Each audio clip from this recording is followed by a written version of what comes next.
10 bài học giá trị cho những năm tháng tuổi 20.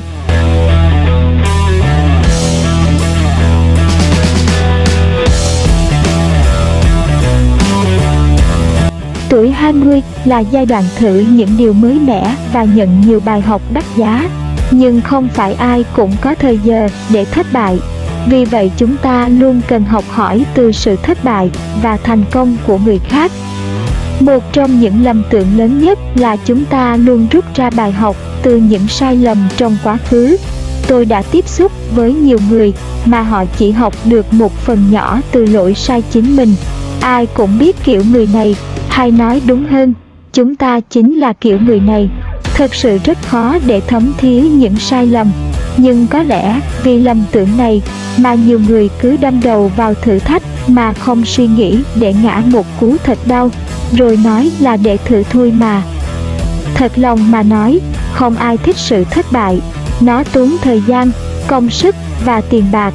Đó là lý do sao nên cố gắng học hỏi kinh nghiệm từ người khác. John Dewey, cha đẻ của tâm lý học đa chức năng và chủ nghĩa thực dụng, đã làm rõ quan điểm này. Một người thông minh biết cách tư duy, học hỏi từ thành công cũng như thất bại. Rút ra bài học từ thất bại không phải chuyện dễ dàng mà đòi hỏi sự đánh giá, xem xét đa chiều. Dưới đây là 10 bài học tôi chiêm nghiệm được từ những năm tháng tuổi 20 của mình.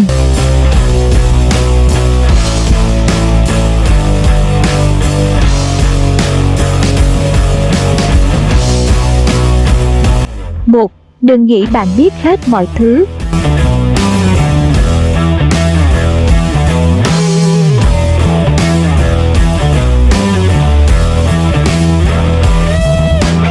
Có một từ để gọi những người cho rằng cái gì họ cũng biết, kẻ ngu ngốc. Tôi thường xuyên gặp những kiểu người này, nhận ra một cách dễ dàng, bởi lẽ tôi cũng từng là một trong số họ. Mỗi khi bạn không lắng nghe người có nhiều kinh nghiệm hơn bạn, mỗi khi bạn muốn thể hiện bản thân là hiểu biết rộng và nghĩ cái này tôi biết rồi, bạn đang chứng tỏ mình là một người khờ dại. Cần phải biết dẹp cái tôi sang một bên và hiểu cuộc sống không phải để gây ấn tượng với mọi người. Điều quan trọng là thành quả, sự hợp tác và lợi ích đôi bên. Nếu muốn đạt được những điều này, cần có sự khiêm tốn. Một tin tốt với những ai đang cảm thấy khó chịu vì bị làm phiền bởi những người cái gì cũng biết. Nếu họ thích chọn cách khoe khoang, cuộc đời dạy cho họ một bài học về sự khiêm tốn sớm thôi.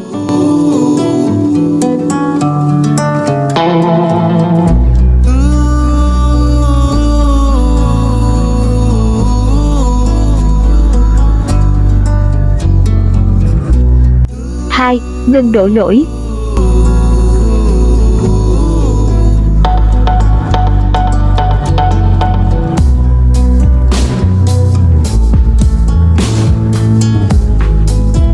Khi còn bé, bạn được mọi người chăm bẵm, lo hết mọi thứ từ A đến Z, và cứ thế mặc định rằng sẽ có ai đó chịu trách nhiệm cho cuộc đời của bạn. Nhưng điều đó không bao giờ xảy ra. Bạn sẽ phải tự có trách nhiệm với bản thân. Đừng cáu gắt hay vô cớ làm tổn thương người khác, hay mong chờ họ sẽ giải quyết rắc rối của bạn. Thay vào đó, nên chấp nhận và bắt tay vào xử lý chúng.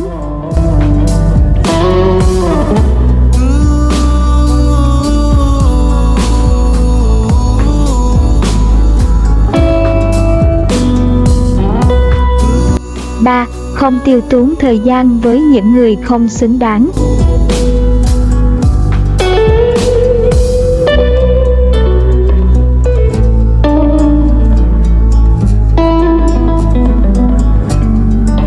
Hãy nhìn lại những người bạn đang dành phần lớn thời gian. Họ có chung mục tiêu với bạn. Doanh nhân nổi tiếng Jim Rohn đã nói, bạn là trung bình của 5 người bạn dành nhiều thời gian ở cùng với họ nhất. Bạn muốn trở thành người ra sao? Mục tiêu của bạn là gì?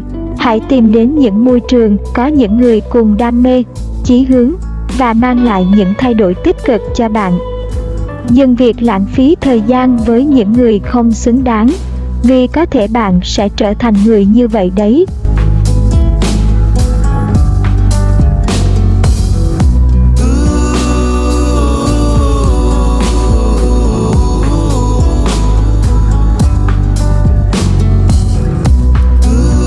4. Tình yêu là gì?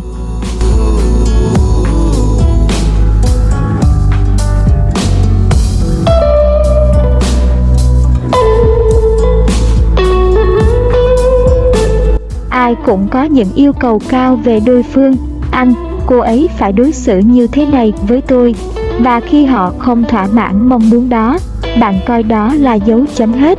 Đó là một tình yêu có điều kiện. Nhưng không ai là hoàn hảo và làm hết được những mong chờ của bạn. Hãy học cách chấp nhận khiếm khuyết của đối phương. Nếu không, bạn sẽ không bao giờ hài lòng với mối quan hệ.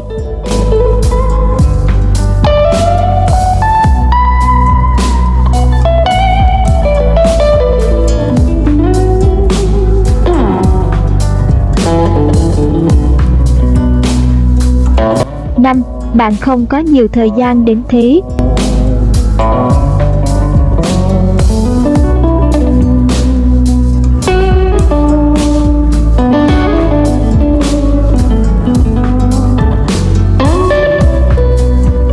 Khi còn trẻ, bạn thấy quỹ thời gian là vô tận, không hôm nay thì sẽ làm ngày mai, và rồi chớp mắt một cái, sinh nhật tuổi 30 đã đến. Chỉ bằng phép toán đơn giản, hãy hỏi bản thân, tôi đã tốn bao nhiêu thời gian cho những việc vô bổ, không mang lại kết quả? Tôi có bằng lòng với công việc hiện tại? Tôi có thực sự vui vẻ với những người bạn đang có? Trả lời được những câu hỏi này sẽ mang lại cái nhìn rõ ràng hơn việc bạn sử dụng thời gian như thế nào.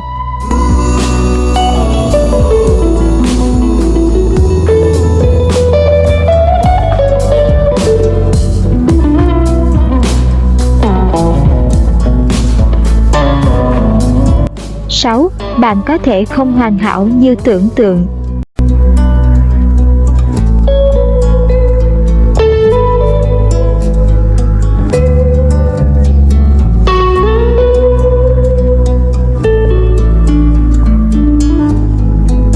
Luôn luôn có những người thông minh, khỏe mạnh, xinh đẹp và tài năng hơn bạn. Lòng tham của con người là vô đáy. Chúng ta sẽ không bao giờ thấy đủ nếu luôn so sánh với người khác. Hãy là chính bản thân mình và học cách hài lòng với những gì đang có. Nếu có so sánh, bạn nên nhìn lại liệu bản thân hôm nay đã tốt hơn hôm qua.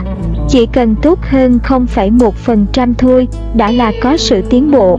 Sau một năm, bạn có thể tự hào nói rằng, tôi đang là phiên bản tốt hơn của chính mình.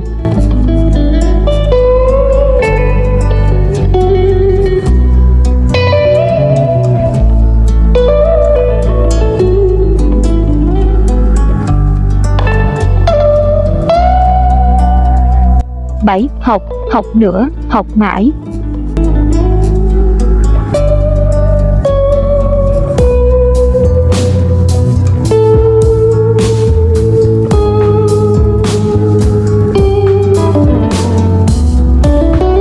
Giây phút ngừng học hỏi, phát triển tức là bạn đã chết. Xã hội ngày càng phát triển. Khi ngừng việc tiếp thu những điều mới, bạn sẽ bị tụt hậu và bế tắc. Đốc thúc bản thân mỗi ngày học thêm một chút, sẽ có ngày bạn nhận ra sự hữu ích của chúng. Luôn nhớ rằng, bạn chỉ có thể trở nên tốt hơn, hoặc trở nên tệ đi.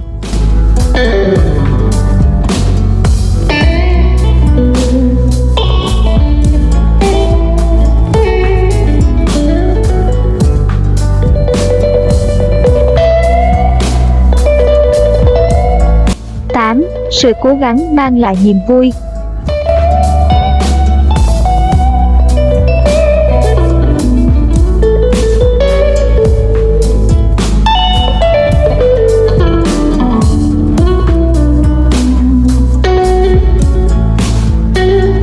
Tôi đã từng cố trốn chạy khỏi trách nhiệm, phát triển bản thân, tiết kiệm tiền, tập luyện, xây dựng mối quan hệ chất lượng. Chúng khá khó khăn để có thể duy trì đều đặn. Nhưng chính những việc này là món đầu tư dài hạn và hữu hiệu nhất. Khi bỏ công sức vào thực hiện công việc nào đó, thành quả chính là trái ngọt mà bạn không bao giờ quên được hương vị. Ví dụ như sau một ngày đi làm mệt mỏi, bạn đã vượt qua sự lười biếng để xuống phòng tập gym, bạn sẽ cảm thấy đạt được thành tựu nhỏ và tự hào về bản thân. Tất cả mọi thứ đều vận động như vậy, càng khó khăn lại càng mang lại niềm vui to lớn. Nếu cố chối bỏ thử thách, bạn sẽ không có cảm giác mình đang thực sự sống. Đó chỉ là đang tồn tại mà thôi.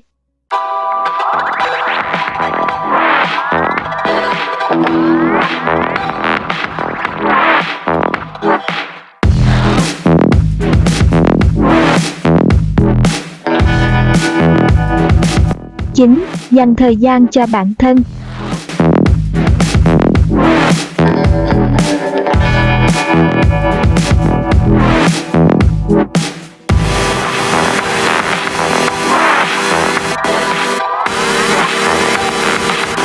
Hiếm khi nào được ở một mình tĩnh tâm là dấu hiệu nguy hiểm cần chú ý.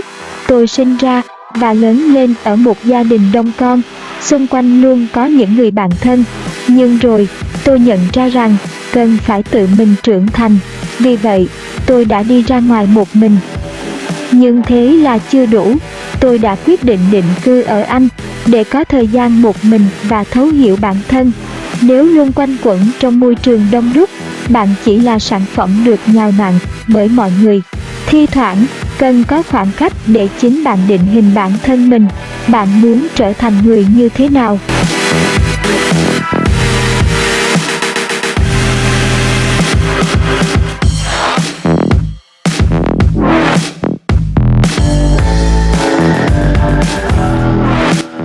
Quyết định nhỏ, kết quả lớn.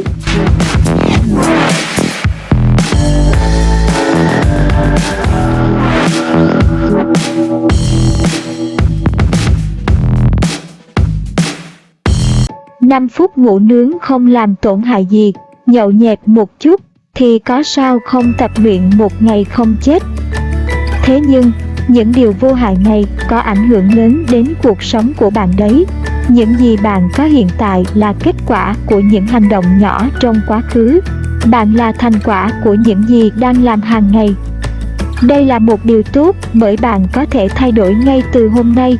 Đừng lo lắng nếu mắc lỗi sai hay cảm thấy bế tắc, vì đâu có ai quan tâm ngoài chính bạn. Vì vậy hãy cứ làm đến cùng đi.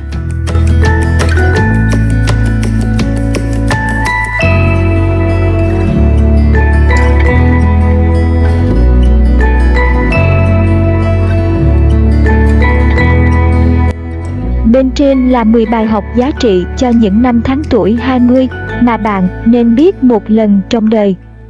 Hy vọng rằng bạn sẽ nghe nó mỗi ngày để thấu cảm cuộc sống và có một bước đệm tuyệt vời cho tương lai để giúp cho cuộc sống của bạn tốt đẹp hơn. Cuối cùng, cảm ơn bạn đã xem hết video này. Nếu thấy hay hãy like, và muốn đóng góp ý kiến đừng ngại hãy ấn vào comment. Còn nếu bạn muốn xem tiếp video hay hơn, ý nghĩa hơn, thì hãy ấn vào đăng ký kênh để khi có video mới được xuất bản bạn sẽ là người đầu tiên được xem nó. Còn bây giờ xin chào tạm biệt và hẹn gặp lại ở những video tiếp theo.